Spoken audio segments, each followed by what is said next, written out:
কাপড় এটা আছে তা লেয়া মাল্লা মাল্লা করে আনতেছি। আমি যে এই টাকাটা খরচ করতেছি এই টাকা আমি দিব করতে আমি এই চিন্তা মানে বুক কাটছি মানে সইতে পারি না। আমি অবস্থা করতে আমি এখন 50,000 টাকা দাঁড় করে লেয় কাপড় 50 লাখ টাকা দিলে 10 লাখ টাকা পরে দিলে 10 লাখ টাকা সর আছে 10 টাকা সর থাকলে আগে বলছি মানে বিয়ে করে কি একদিন পরিবারে আসেন একদিন আসছিল এই গল্প এই যে আমার ছিল একদিন আসছিল বলতে আমার ফ্যামিলি তো হাত করতো মানে এই আসছিল ব্যান্ড শর্ট গঞ্জি বিন্দা আসছিল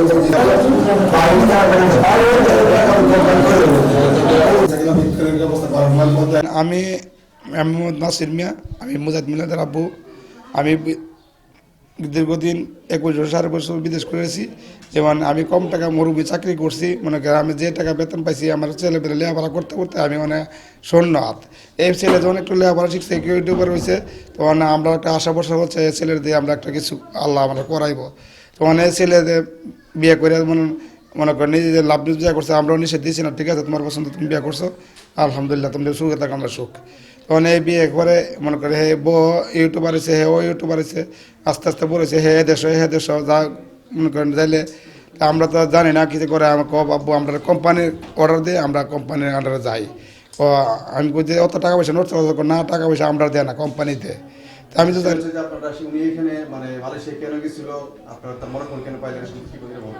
মালয়েশিয়া গেছিল মনে করেন এরা টুরিস্ট ভিসা গেছিল মালয়েশিয়াকে মনে করেন এই আমি সম্বন্ধে তো অবগত নাই। আমি জানি হ্যাঁ ইউটিউবারের কাজে যা যাইলে কী কাজ করে না করে তো আমার অবগত নাই। এ বললে এনে গেছে তো প্রায় আমি আর লাভ করি না। আমি দেখ তোমরা যেমনি ভালো এমনি করো। এরপরে যখন অ্যাক্সিডেন্ট করে লাইছে 21 তারিখ রাত্রে গেছে, 22 তারিখ রাত্রে তোমার ফোনটা আইসে পড়তা মানে আদিবা এ বউয়ের বউ আব্বু আমার বাসায়ন বা আমার বাসায়ন আগে তোমরা কী করছো মুজাহিদ তো অ্যাক্সিডেন্ট করছে, শ্বাস ফেলা করা যায় না। তখন শ্বাস ফেলা জানলে কী থাকো কী দিয়েছি কী হবে আমার অ্যাম্বুলেন্স দিন আগো আমি তুমি কই আছো ঠিক করে কো না। আমি ভাবছি বাংলাদেশের ভিতরে কোনো আছে অ্যাম্বুলেন্স আমি ব্যবস্থা করুম চেষ্টা করুম। এরপরে না মালয়েশিয়া আছে, আমি আগে মালয়েশিয়াতে আমি অ্যাম্বুলেন্স পাঠাম কী করে। এরপরে কথা পরে মারা গেছে। আরে আমি তো আমার বাড়িলে আমরা তো ছিলে মনে করেন অস্থির হয়ে গেছে তখন বড় ছেলে এমন ঘটনা। আর তুমি ভালোবিলা গেল অক্ষণ ফুলা গেল 2 ঘন্টা ওইলো খবর হইলো এখন ফুলা মারা গেছে তো আমরা কিচ্ছু বিশ্বাস করতে না। তখন আমি কিন্তু সুবিধা না। অনেকক্ষণ পরে আমার ভাই বাতি যায় আছে এর কাছে ফোন করলাম তারা এর একটা খবর ল। এরপরে আমরা কাকু দিন যে হসপিটাল আছে হসপিটালের নাম্বার দিন, ঠিকানা দিন। অনেকক্ষণ পরে ঠিকানা দিছে বলতে গেছে গিয়ে সেরা পাওয়ার পরে মনে করি আমরা নাই। তখন তো আমরা অনেক হতবাক হয়েছি নাই তখন কী করুন অনেক আমি মানুষ মরতে হবে। তাই আমি কে চাই না, আমি মানুষের সরকারের কাছে বা বাংলা সরকারের কাছে আমি সুষ্ঠু বিচার চাই এবং আমার যে সরকারে একটা আমার যে ফ্যামিলি এক বসার ব্যবস্থা আছে আমার একটু হেল্প করে জন্য এই দূরে আমি প্রার্থনা চাই। আমি দেশবাসীর কাছে এবং সরকারের কাছে আমার এই দূরে প্রার্থনা, আর কিছু নাই আমার। আসলে আমার ভাতিজা তো ওরা মালয়েশিয়া টুরিস্ট বিষয়ে গেছিলো ঘুরতে। ওরা 21 তারিখ রাত্রে গেছে, 22 তারিখে ওরা রোড অ্যাক্সিডেন্টে মারা গেছে মালয়েশিয়াতে। তো এখন আসলে আমিও ঢাকা থাকি, আমার কাছে খবর গেছে রাত 4টা বাজে খবর দেওয়ার পরে আমিও মানে ঘুমের থেকে উঠা আমি মালয়েশিয়া যারা থাকে তাদের কাছে অনেক মানে চেষ্টা করছি যে খোঁজ খবর নেওয়ার, তারা পাঠাইছি ওইখানে, তারা খোঁজ খবর নিছে। লাস্টে শুনলাম যে মারা গেছে। আসলে এখন তো মারা তো গেছেই, এখন তো আর আমাদের তো আর কিছু এখানে হাত নাই। এখানে ওইখানে সরকার যেহেতু আসামি অ্যারেস্ট হয়েছে, যে লোক অ্যাক্সিডেন্ট করছে তো ওইখানে অ্যারেস্ট হয়েছে। এখন আমাদের কত হলো বাংলাদেশ এম্বাসি এবং মালয়েশিয়া সরকারের কাছে আমাদের একটাই আবদার যে এটা যেন সুষ্ঠু তদন্ত করে সুষ্ঠু বিচারটা আমরা পাই। এই বিচারটা যেন আমরা পাই, আমাদের এটাই চাওয়া।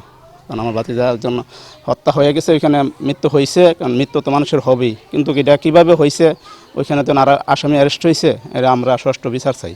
আমরা একটাই চাওয়া, ফ্যামিলির সবারই চাওয়া, আমরা একটা সুষ্ঠু বিচার চাই বাংলা সরকারের কাছে। মুজাহিদ যেভাবে হোক ওরে এন্তেকাল ওই দেশে অ্যাক্সিডেন্ট করে মারা হয়েছে, তো আমরা এটা সুষ্ঠু একটা বিচার চাই মালয়েশিয়া সরকারের কাছে, এটা সুষ্ঠু একটা বিচার চাই। এবং মুজাহিদের লাশটা আমরা সরকারের কাছে আবদার করি যে লাশটা যেভাবে হোক তাড়াতাড়ি যেন আমাদের কাছে পৌঁছায় দেয় এবং মুজাহিদের যে অ্যাক্সিডেন্ট যিনি করেছেন ওনার সঠিক তদন্ত করে এটার জন্য সঠিক একটা বিচার আমাদেরকে দেখায়, এটা আমরা প্রাপ্তি। এই বিষয়ে কী বলবো, কথা বলার মতো আমার এখন মন মানসিকতা এমনভাবে নাই। এখন হঠাৎ করে আমি রাত্রে শুনি যে ভাইয়ের নাকি বাংলাদেশে পৃথিবীতে নাই। তো এই খবর শুনে মনে করেন আমি খুব তাড়াতাড়ি দ্রুত আরবের সাথে কথা বলে টিকিট কেটে এখন আমি আসলাম বাংলাদেশে। এখন আইসা তো দেখতেছেন কি অবস্থা, বিস্তারিত আমি এখন আর কিছু বলতে পারতেছি না।